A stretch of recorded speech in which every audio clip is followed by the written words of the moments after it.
সে আজ প্রায় 17 বছর আগের কথা। তখন আমার বয়স অনেক কম, মনটা অনেক কাঁচা, আর হাজারো প্রথম ছবিগুলি কথা। কত খেটে, কত যত্ন করে, কত খসড়া পাল্টে স্ক্রিপ্ট লিখেছিলাম, কেউ যাতে ভুল ধরতে না পারে। ঋতুপর্ণ ঘোষ সবাই জানেন ছবি বানায় বড়দের জন্য। সে ছবিতে সবাই গম্ভীর চিন্তা করে, চোখা চোখা কথায় ঝগড়া করে, কথায় কথায় কান্নাকাটি করে, চিৎকার করে বা নীরবে, কষ্ট পায় বা কষ্ট দেয়। কোথাও কোনো ঝলমলে হাসি মুখ নেই, ঝরঝরে প্রাণ জোড়ানো হুল্লোড় নেই। রোদ্দুর বলতে পর্দার বা চিকের ফাঁক দিয়ে আসা আলো চিলতে। আদিগন্ত নীলাকাশ নেই, আবনান্ত বিধিপথ নেই।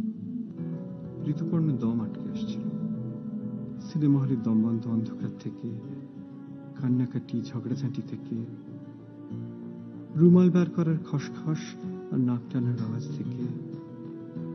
ঋতুপর্ণ পালাচ্ছিল ঋতুপর্ণ থেকে।